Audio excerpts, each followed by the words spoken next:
Hello, everyone. This is Rick, and I'd like to share some thoughts about my article that was released this week called Old Wounds and Power Hierarchies Are in Fashion at Bob Jones University. It was released on April 3rd, 2023, and it was published by Baptist News Global. So, in case you are unaware, I graduated in 2004 with a degree in Bible from Bob Jones University, which is a school that is almost 100 years old now and has been a bastion of Christian fundamentalism in the United States throughout that time. And for most of the time, they've been run by either Bob Jones Sr., Jr., the third, or his son, Stephen, until about 9 years ago, Steve Pettit took over and was the first non-Jones to run the school. And so there's been a lot of drama lately because people who have been more conservative have taken issue with the way that Steve Pettit has led the school in some of the loosening of certain standards and stuff. And I detail a lot of that in my article. And there's a man named John Lewis who is the head of the board, and he's been accused of some really serious things, to the point where Steve Pettit said that it was either going to be him or John Lewis. And in the end, Steve Pettit resigned.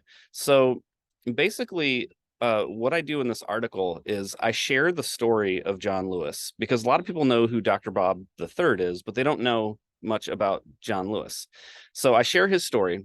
And something that I think is clear is that what he did and what he's doing is undeniably wrong.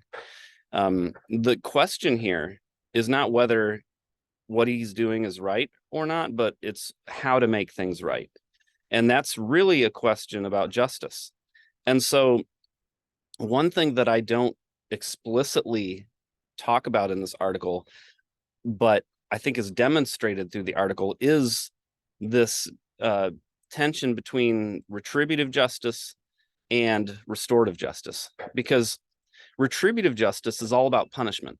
It's, in evangelical theology, it would embrace retributive justice and say that because John Lewis is sinning here, then he either deserves to burn in hell forever, or Jesus has to be crucified over it through penal substitutionary atonement. But the problem in taking that approach to justice is that Lewis never gains the awareness of how his wounds going back to childhood has shaped him and how it's led to his controlling people today. Also, metaphors of slavery continue to get used in Christian theology and harm people today. And virtually nothing gets made right if you just respond to it by making things right by punishing people. Nothing gets made right. And so restorative justice, on the other hand, it simultaneously explores the depths of the wonders and the wounds that shape us, that influence us, even at a subconscious level. And yet it also heals us into an awareness of those things that repents of how we have harmed others.